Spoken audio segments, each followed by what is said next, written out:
Hey everyone, it's Meg and I am 14 weeks pregnant with twins and feeling great. And at 14 weeks, we all know what that means.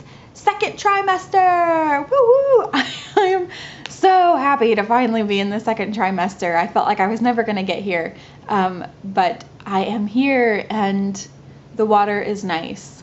I'm pretty excited.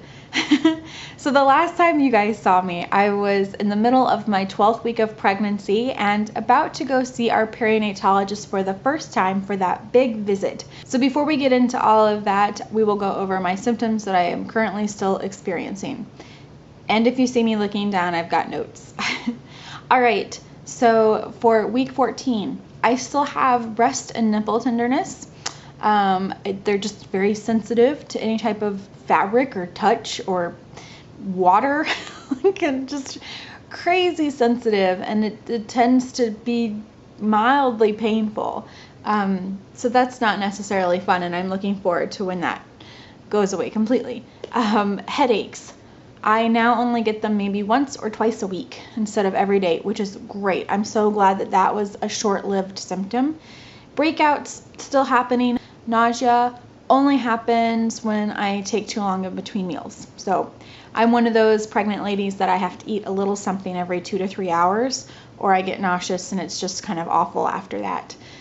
Something else that I have noticed during this pregnancy that I think is really odd, so if any of you experience this, let me know. I'm really curious actually. Sneezing.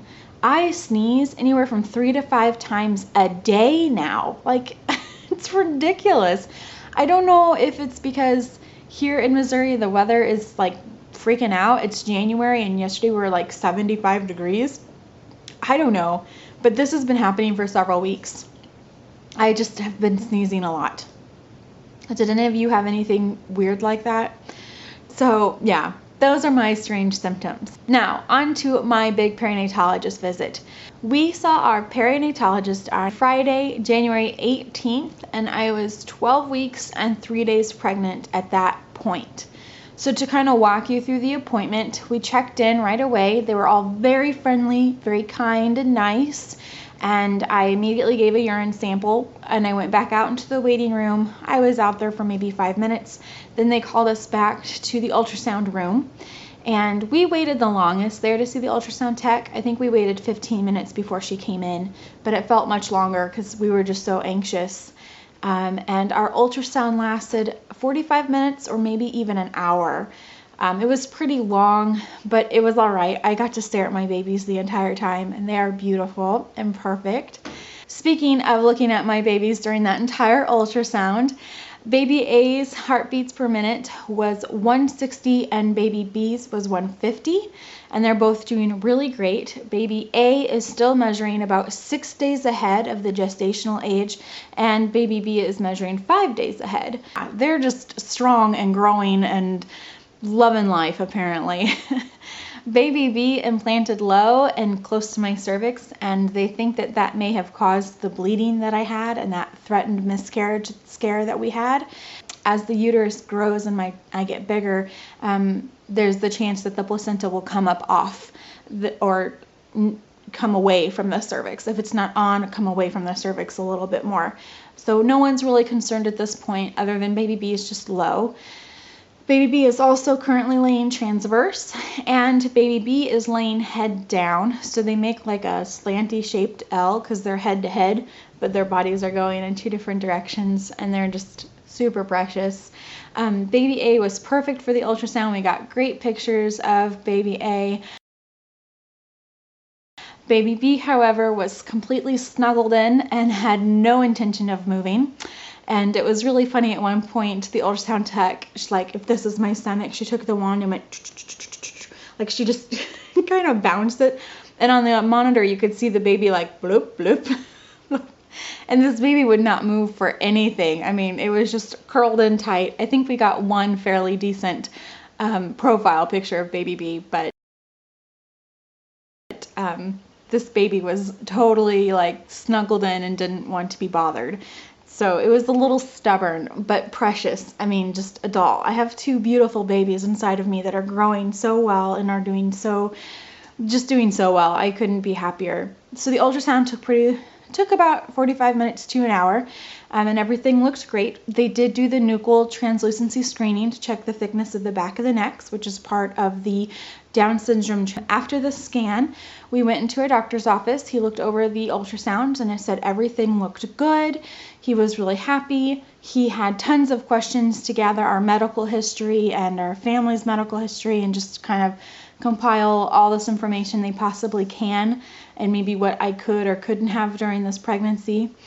And he checked my eyes, he checked my glands, he checked my gait when I walked, he checked how I sat down and stood up, and he checked my legs and my feet, for swelling, and just kind of an all-over exam. He said everything looked perfect, that I looked really healthy and well, and the babies looked really well.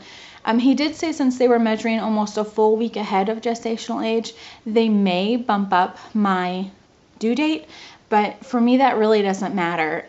My official due date is July 30th this summer, but because of some things that I have going on previous to pregnancy, and because this is a twin pregnancy, I will be induced at week 38, and we will try for a vaginal delivery, but more than likely I will not get a vaginal delivery. And it's not because they're twins, it's because I will probably be incapable of having any vaginal deliveries with any pregnancies of mine. So they're just being safe. And at 38 weeks, the babies are full term, so there's not much of a issue there. We just have to stay pregnant for 38 weeks, which I think I can do. So yeah, the exam went really well. The appointment was about 3 hours long, just like they predicted it would be. We left feeling really great and satisfied. We loved the doctor. He's very competent and understanding, answered all of our questions. He took his time. He didn't rush us. The staff was amazing. They're all very kind and sweet and gentle, and very excited that it's twins. We kind of get doted on when people find out that we're having two. It's very exciting. Our follow-up appointment with our perinatologist is February 27th.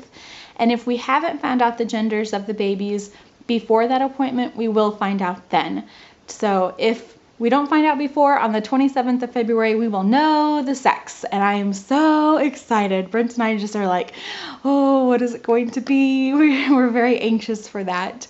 So everything is going really well. I'm feeling pretty good. I have a bump. It's growing. I can put a picture up of week 13.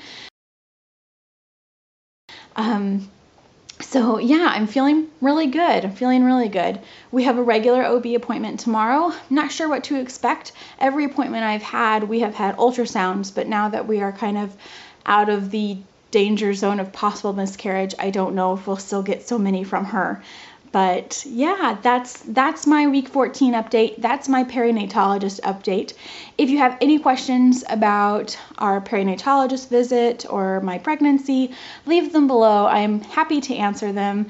Quick thank you to all the new subscribers. It's great to have you around, and I love you all, and I'll see you guys soon. Have a fabulous week.